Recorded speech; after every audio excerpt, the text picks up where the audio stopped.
पाषाण।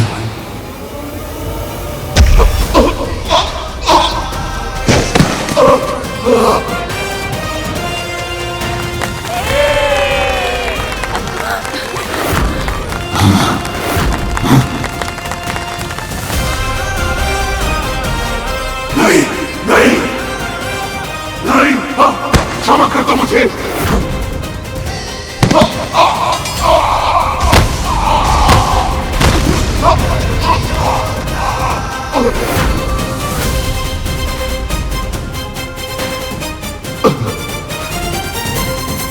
राक्षस का अंत हो गया। हमें मुक्ति मिल गई।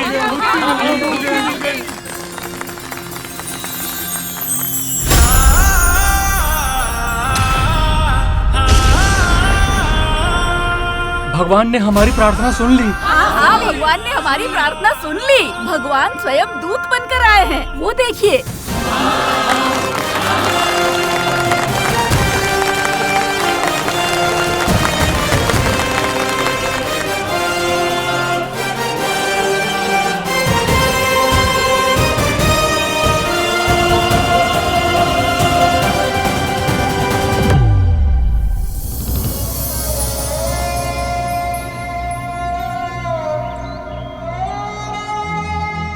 कैसे बताऊं कि मैं सोमदत्त जी को बचा नहीं पाया।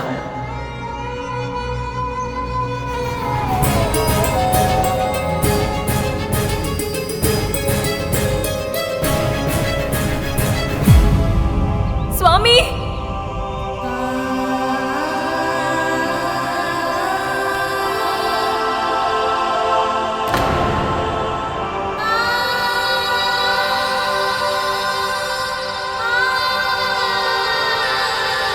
हे प्रभु विष्णु, आपने मेरा वचन व्यर्थ नहीं होने दिया। आपकी असीम कृपा है मुझ पर। इस समय मैं जीवित हूँ तो केवल आपके कारण। यदि मैं आपके किसी काम आ सकूं तो मुझे बहुत प्रसन्नता होगी। एक कार्य है जो केवल आप ही कर सकते हैं सोमदत्त जी। हाँ हाँ। मेरी माँ और विमाता ने जीवित पुत्री का व्रत रखा है। यदि आप उसके लिए मुझे मरुए का आटा देते तो। बस इतनी सी बात। जाओ लेकर आओ जल्दी।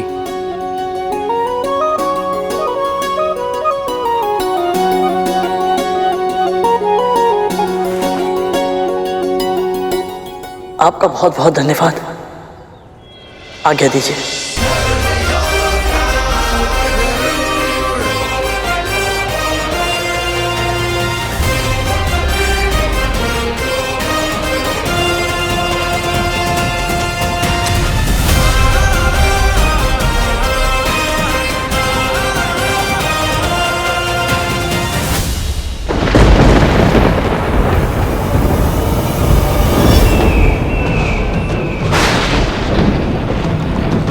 इस परछाई को देखकर मुझे पुनः भय का आभास क्यों हो रहा है?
ये तो यमदूत है, तो इनका आभास हो रहा था मुझे।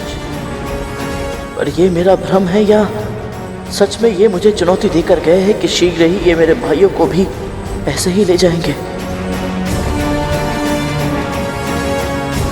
प्रभु विष्णु, रक्षा कीजिए, मेरे भाइयों के साथ ऐसा मत होने दीजिए।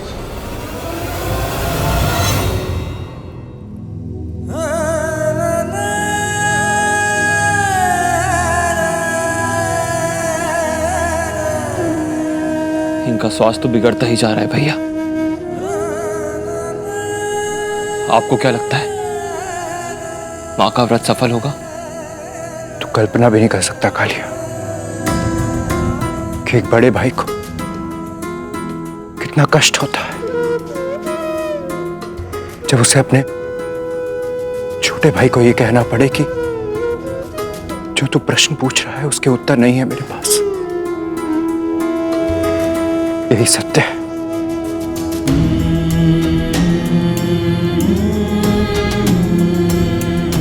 कालिया, मैंने मां को ये व्रत करता हुआ आज तक कभी नहीं देखा। मैं नहीं जानता कि कल क्या होगा।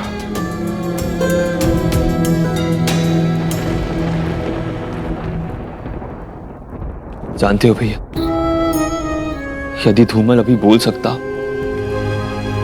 तो क्या बोलता?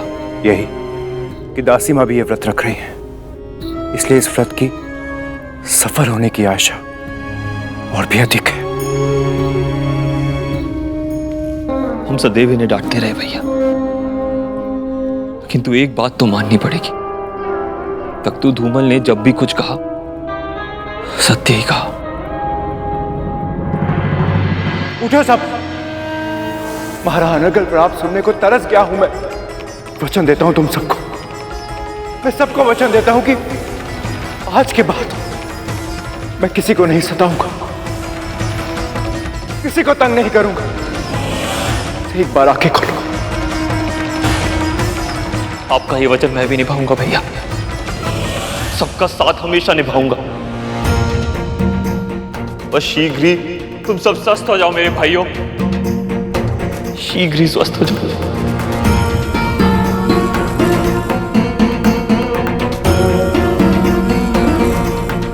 इन दोनों के मन में पीड़ा का ऐसा बवंडर उठ रहा है, तो कदरू दीदी किस दशा में होंगी?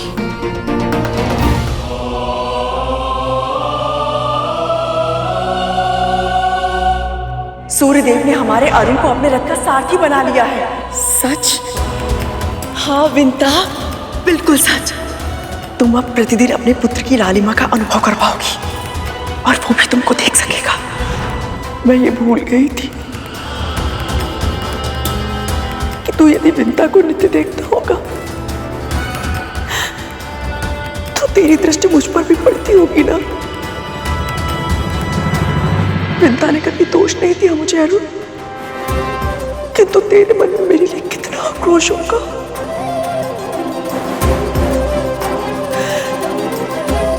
आज अपने पुत्रों की पीड़ा का अनुभव हुआ तो ना जाने क्यों मुझे तेरा स्मरण आया।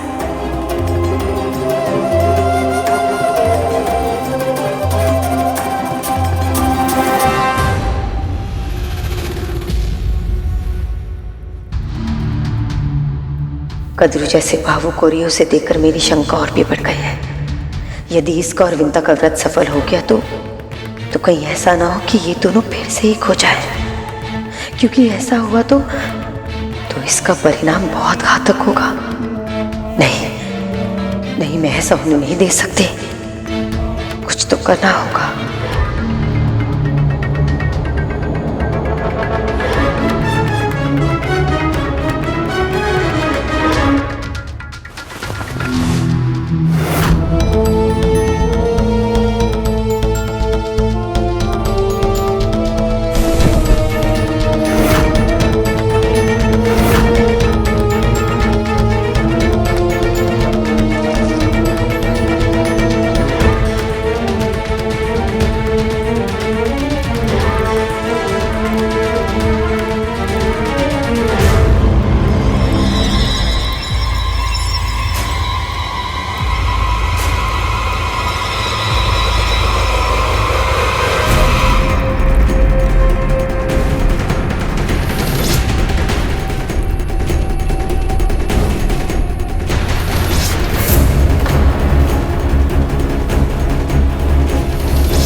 धुआं कहां से आ रहा है?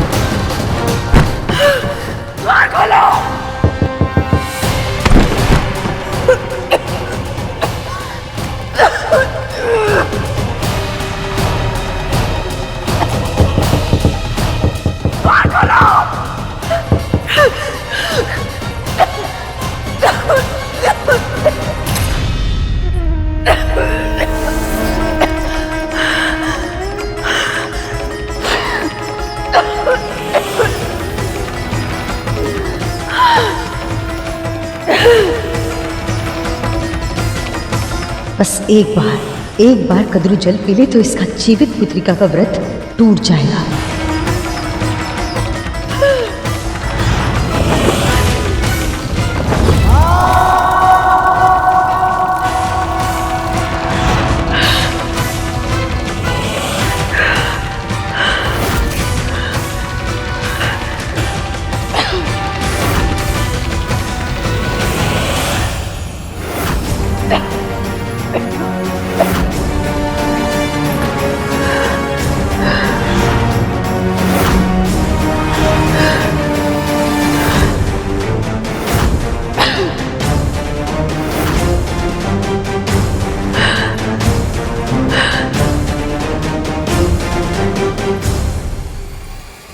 अब टूटेगा कद्रू का ये व्रत।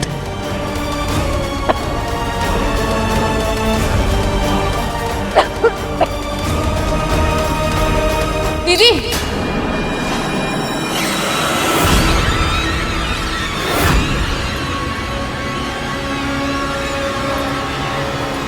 ये क्या कर रही हैं आप? दीदी,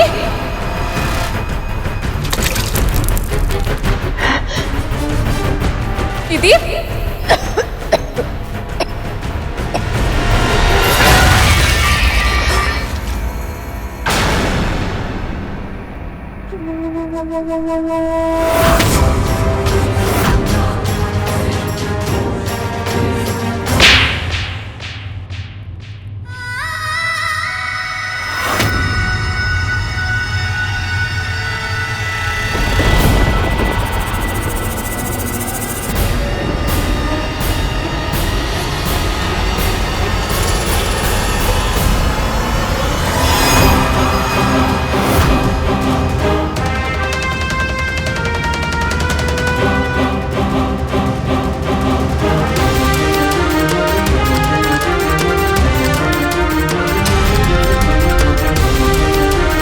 मुझे क्षमा कर दीजिए दीदी।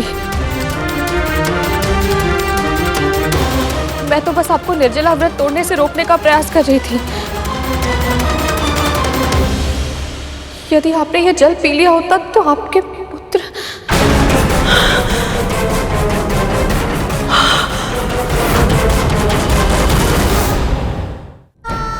निर्जला व्रत, जीवित पुत्र का व्रत, मेरे पुत्र। आपके पुत्र ठीक हैं। आपका व्रत नहीं टूटा है दीदी। पर आप पर हाथ उठाकर आपको जो कष्ट मैंने पहुंचाया है उसके लिए मुझे क्षमा कर दीजिएगा।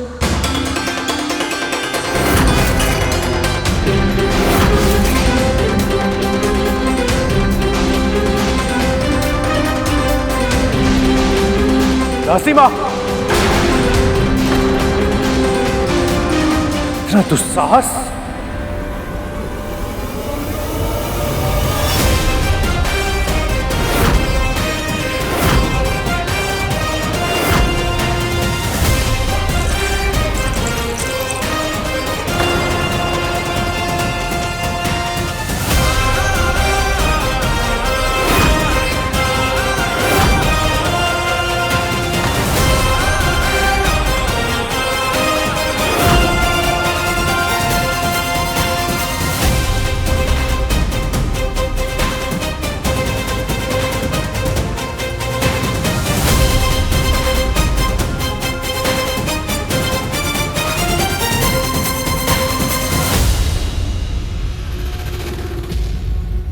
क्या लगता है तुझे?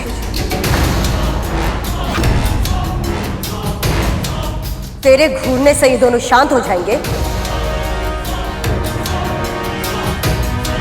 भय से दुपक कर छुप जाएंगे, वो भी तब जब तेरी माँ ने एक दासी की मर्यादा को भंग किया है। अपनी स्वामिनी को, इनकी माँ को थप्पड़ मारा है इसने।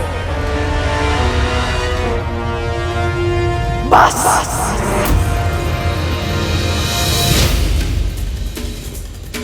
सब शांत। कद्रू, इस दासी ने तुझे थप्पड़ मारा तो मुझे शांत होने के लिए कह रही है? क्षमा कर रही हूं इसे।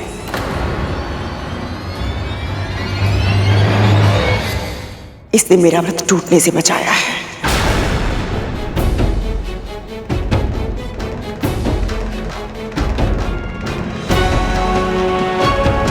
अचानक ही मुझे भीषण प्यास लग गई। सत्य कहूं तो मैंने संयम खो दिया था। यदि विंता आज मुझे नहीं रोकती तो मेरे पुत्र। किंतु माँ, आपको अचानक से इतनी प्यास क्यों लगी?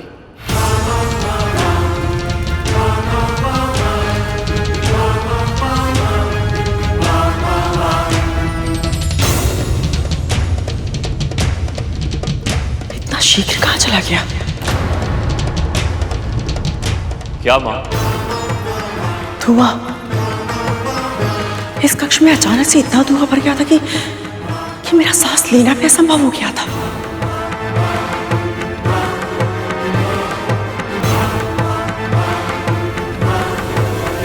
और उस धुएं के कारण मुझे तीव्र खांसी हुई। खांस खांस के मेरा गला सूख गया और एक पल के लिए ऐसा लगा कि मेरे प्राण निकल जाएंगे। तभी मुझे जल दिखाई दिया और एक क्षण के लिए भूल गई मैं कि मेरा व्रत है। पर कक्ष में इतना धुआं हुआ कैसे मां?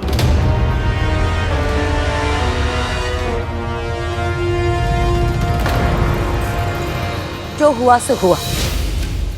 अब हम अतीत की चिंता करेंगे तो भविष्य पीछे छूट जाएगा। हमें ये सोचना है कि हमें आगे करना क्या है। या सूर्यास्त होने को है और भोग की सामग्री का कुछ अता पता नहीं। क्षमा कीजिए, मुझे आने में विलंब हो गया। यह आटा लाने में सोमदत्त जी की आज्ञा आवश्यक थी और ये कार्य इतना सरल नहीं था। यह आटा ले आया, एक बार फिर हमारी ही जाल में असफल कर दिया इसने हमें। आटा लाना आसान नहीं था, ऐसा क्यों कहा इसने? आसान तो नोनी का साग भी लाना नहीं होगा, किंतु लाना पड़ेगा अंधकार होने से पहले। मैं लाऊंगा महारानी, बस बताइए मुझे कहाँ मिलेगा नोनी का साग?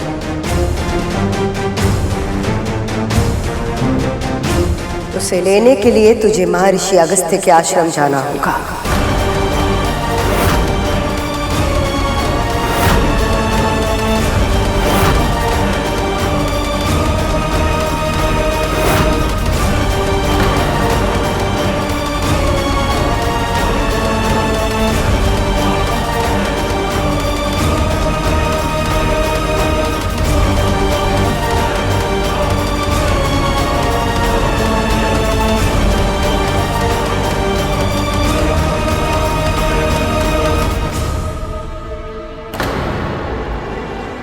क्या बात है दीदी माँ?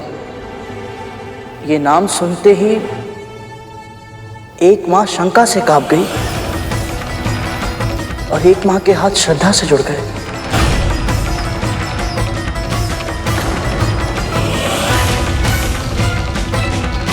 कौन है महर्षि अगस्त्य?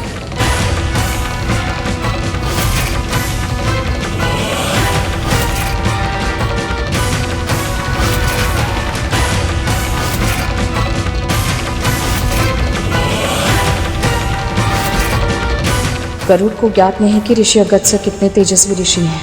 यदि उन्होंने इसकी परीक्षा लेनी चाहिए तो ये बहुत बड़ी मुसीबत में फंस सकता है।